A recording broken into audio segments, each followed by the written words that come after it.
Throughout the course of human events, there has always been a struggle between those in power and their subjects. History is a massive cycle between the rise and fall of empires, driven by a desire for positive, lasting change. I think that people gravitate toward this idea, an idea of a better tomorrow, a future without war or crime, a future where everyone can simply coexist. I think most people could want that.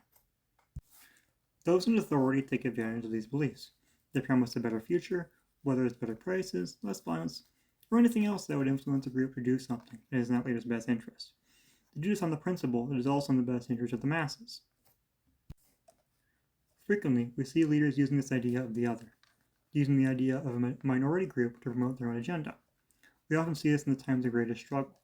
We often see this in a combination of a supposed elite majority. Historically, we saw this done with nationality, race, and religion, using the idea that the other is wrong and therefore needing corrected, often through violent means. Within the last 20 years, we have seen an uptake in this through the usage of other demographics, such as sexual orientation and those with neurodivergent individuals. I am noticing an increasing trend among modern politicians. Rather than using the minority group as a scapegoat, they use to show that a leader cares by claiming to be sympathetic towards their cause. Oftentimes, this is not the case, and the leaders end up changing the policy as soon as their need for them is done. Being ADHD in the autism spectrum, I'm noticing a change in this with support for those with learning differences. A good example is RFK's speech regarding Tylenol causing autism and then backpedaling on due to the backlash. This isn't just unique to conservatives, though. This is a bipartisan issue that definitely needs addressed.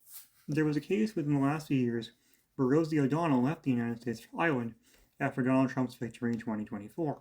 She discussed an issue that her autistic child was having outbursts towards her after their move to Ireland. She cited that Donald Trump was the reason her autistic child was upset. O'Donnell used having a child on the spectrum as a political tool to push an agenda, able to reason her child upset because her mother moved her to a foreign country. Autistic people don't react well to the sudden change in routine. I wouldn't like being able to force leave everything I know behind and move to Ireland either. I don't think most neurotypical people would react well to this either. That's an issue because sympathy towards those in the autism spectrum is once again being used to change people's minds for political gain. Another issue that I am seeing used is race. As a white, heterosexual male, I cannot claim to completely understand the struggles of those of other races, or those that fall under the LGBT community. Those who claim to understand the most often understand the least. I can be sympathetic towards them, but I will never truly be in their shoes. That being said, I see them both being scapegoated and sympathized by the same people. We see people like Donald Trump making groups such as Latinos for Trump, and then going down to tell the world the Mexicans are going to eat their pets. It sounds absolutely ridiculous saying it out loud, but that's the world we live in. This is not exclusively a conservative issue either. We saw Joe Biden express his respect for black voters and BLM in the 2016 election, but ignore the fact that when he was first elected senator, he voted against desegregation and against the abolition of Jim Crow. With the current administration, I am seeing a scary amount of this fear-mongering of the other being used as justification to commit atrocities. I see Trump doing this with Latinos, Muslims, basically anyone else he doesn't like. The propaganda this administration is using is cult-like. The image posted recently of Trump as Jesus is part of what drove me to finally make this video. Donald Trump makes the point that the leaders in the Middle East are religious zealots who use religion to commit atrocities. I don't disagree that the leadership is using religion as a control mechanism to drive the population to action against the other. But only in this case, this is the Western world. As much of a problem as the leadership in that world is, America is not doing a good job of presenting themselves as better.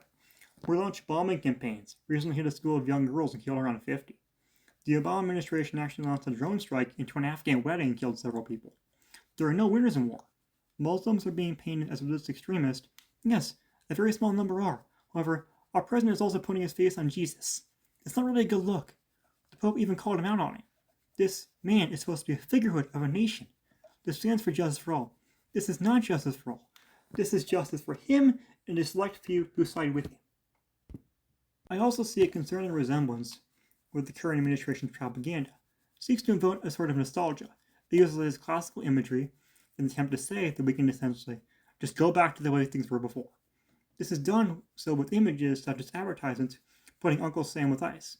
This sort of propaganda is especially scary because it goes back to the supremacist viewpoints, effectively implying that we are more patriotic before immigrants, ignoring the fact that we were the immigrants.